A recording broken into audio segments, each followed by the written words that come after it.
Se você é professor particular, se você é uma professora particular, fica aí nesse vídeo, assiste esse vídeo até o final, porque eu vou te ajudar a fidelizar o seu aluno, a dar aulas melhores, a se inspirar aqui utilizando um autor nosso, um autor brasileiro.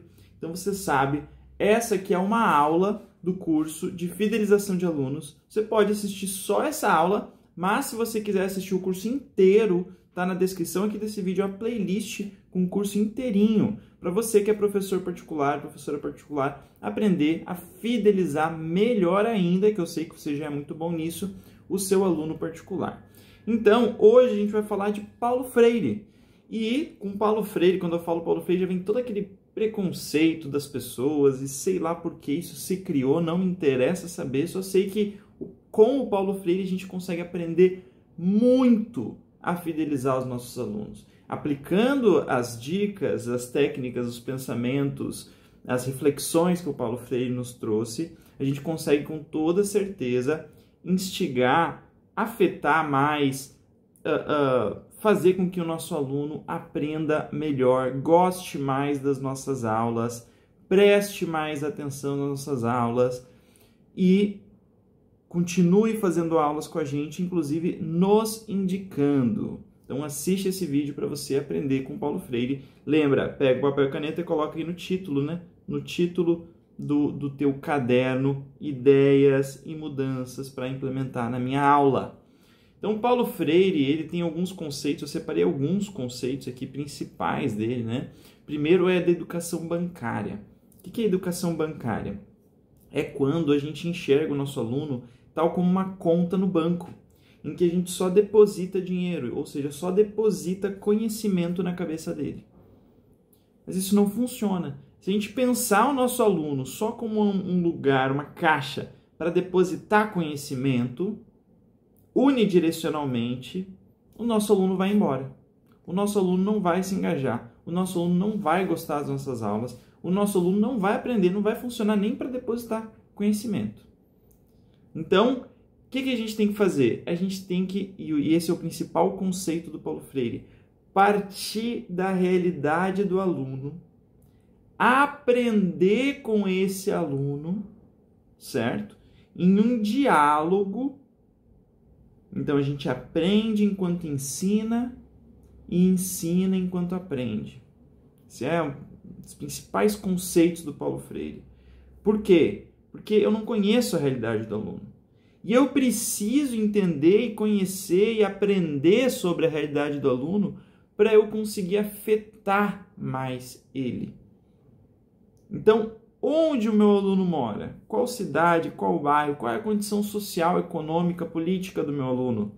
Qual é a perspectiva dele de vida? O que ele gosta? Qual é o gosto dele? Que tipo de músicas ele gosta de ouvir? Que tipo de filmes ele gosta de ver? Qual o trabalho dele? No que ele trabalha? E se ele não trabalha ainda, onde ele estuda? Qual é o ano da série que ele está? Qual o ano, né, da escola, né, que ele está? Tudo isso são informações importantes e você tem que dialogar com o aluno, conversar com o aluno, aprender com o aluno e utilizar a realidade do aluno e inserir ela nas suas aulas.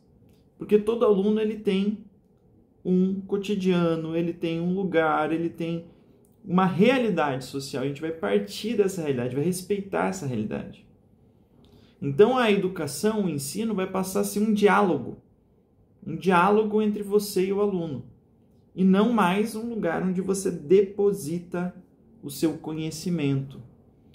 Até porque o aluno ele não é uma tábula rasa, ele não é uma folha em branco. Ele tem muito conhecimento, inclusive conhecimento sobre aquilo que a gente ensina.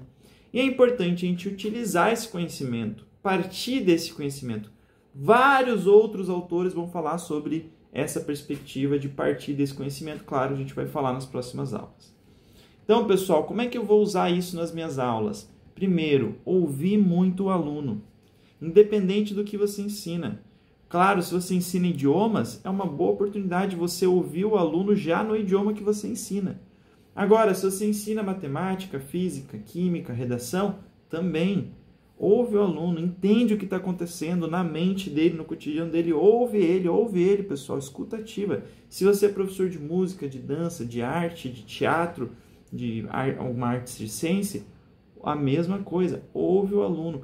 Adapta o ensino à realidade daquele aluno. Essa é outra dica muito importante. Como é que eu vou adaptar o ensino a essa realidade? Eu vou usar o mesmo vocabulário que o aluno usa. Eu vou usar do repertório do aluno. O que é o repertório do aluno? O que ele conhece da vida? Qual é o repertório dele? Qual é o repertório cognitivo dele? O que ele já sabe? Certo? Quais filmes que ele gosta? Quais séries que ele gosta? Eu vou usar dos gostos, dos desejos, dos interesses do aluno durante as minhas aulas. Eu vou usar exemplos da cidade dele, do bairro dele, do estado dele, da comunidade dele durante as minhas aulas. Eu vou utilizar exemplos da profissão dele, se o meu aluno for um adulto, né? Ou vou usar exemplo se ele está na graduação, posso usar o exemplo daquilo que ele está aprendendo na graduação. Então, eu vou utilizar exemplos, analogias, vou utilizar meu vocabulário, vou utilizar o repertório, vou utilizar os gostos dele durante as minhas aulas. Nos exemplos, nas analogias, nas ferramentas didáticas. E daí isso a gente teve aula de didática lá atrás, nos módulos anteriores que eu gravei há alguns anos atrás. Então, olhe o curso completo para você aprender. Então, pessoal, muito diálogo com o aluno.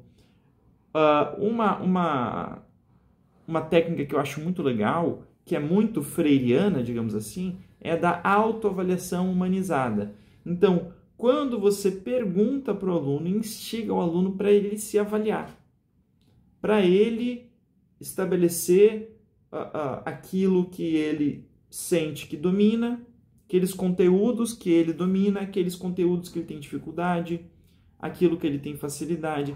Repara, talvez todas essas técnicas que eu estou passando para você, você já aplique. E você fala assim, nossa, Lucas, mas eu já aplico tudo isso. Claro, o Paulo Freire é um dos pensadores mais influentes do Brasil, talvez do mundo, um dos pensadores mais influentes do mundo no quesito educação e certamente o pensador mais influente do Brasil no quesito educação e ensino. Então, provavelmente o jeito que você ensina, Lucas, mas eu nunca li Paulo Freire, eu nunca estudei Paulo Freire, mas provavelmente você se ensina muito espelhado com o jeito que os teus professores te ensinaram. Certo? Isso é orgânico, isso é natural, isso é subjetivo, isso é inconsciente. E esses professores ensinam do jeito que os professores deles ensinaram e assim por diante. E toda essa galera, muita dessa galera, professores dos teus professores ou até os teus professores, estudaram, leram ou foram influenciados pelo pensamento do Paulo Freire, direta ou indiretamente. Por isso que a gente tem muito Paulo Freire na gente. Isso é muito bacana, então continue fazendo isso. Aquilo que você faz aqui, que eu estou listando, e você fala, não, eu já faço isso, continua fazendo. Então, a autoavaliação humanizada é um exemplo. Ouve muito aluno, diálogo, partir da realidade dele, utilizando o vocabulário, o repertório, os gostos, os desejos, os interesses, a cidade que ele mora, o estado que ele mora, a comunidade dele, o trabalho dele, e a autoavaliação humanizada. Perguntar para ele e estimular que ele se autoavalie, certo? Ter a humildade de se abrir para o conhecimento do aluno, quando o aluno fala dele mesmo e também sobre o objeto de aprendizado, ou seja, aquilo que você ensina. Então a gente tem que descer do pedestal lá do professor e ter a humildade de aprender com o aluno, com aquilo que ele tem a nos ensinar, principalmente quando ele fala da realidade dele, das dificuldades que ele está tendo. Porque nós, professores, aprendemos aquilo que eu estou ensinando para ele há muitos anos atrás. Então a gente nem lembra como era aprender. A gente nem lembra como era ter um cérebro que não conhece aquilo que a gente ensina. Então o que a gente tem que fazer? A gente tem que aprender com o aluno sobre como é não saber. Porque esse conhecimento do não saber, de como é não saber, ele é importantíssimo para que eu consiga fazer com que o aluno saiba. Entende? Eu aprender com ele sobre como é não ter aquele conhecimento é importante para eu fazer, para eu aplicar técnicas que tornem o aluno um conhecedor daquele assunto que eu ensino. Então, não tenha arrogância de achar que você sempre sabe o que é melhor para o aluno, mais até do que ele mesmo. Muitas vezes ele sabe o que é melhor para ele, qual o caminho que ele tem que aprender, aqueles exercícios que funcionam para ele, porque é ele que vive dentro do corpo dele. Então você não pode ter essa arrogância. Claro, o aluno também não sabe o que é melhor para ele. Nem você sabe o que é melhor para ele, nem o aluno sabe o que é melhor para ele. Os dois são ignorantes, mas os dois juntos têm mais chances de acertar no alvo, de acertar o que é melhor para ele. Você ouvindo o que o aluno acha e o aluno ouvindo o que você acha. Você aprendendo com a perspectiva do aluno e o aluno aprendendo com a sua perspectiva. Tudo isso junto ajuda vocês a acertarem na didática, certo? Acertarem nos exercícios, acertarem nas ferramentas. Então, isso, algumas reflexões que eu trouxe aqui, que eu aprendi com o Paulo Freire. Assista o curso completo, siga esse canal aqui do YouTube. E não esqueça, pessoal, isso aqui é bem introdutório, foi uma aulinha de 10 minutos apenas. Pega esses conhecimentos que você aprendeu, mas não para neles. Vai lá, abre uma página do Wikipedia, lê uma verbete do Paulo Freire, lê algum livro do Paulo Freire. Tem vários livros maravilhosos, clássicos, que você pode adaptar à sua realidade como professor autônomo. Bate um papo com uma inteligência artificial sobre esse assunto. Vai atrás de mais conhecimento, porque o Paulo Freire é um autor incrível, que a gente tem que se orgulhar muito, nós como brasileiros, porque ele tem muito a nos ensinar para as nossas aulas particulares. Nos vemos na nossa próxima aula.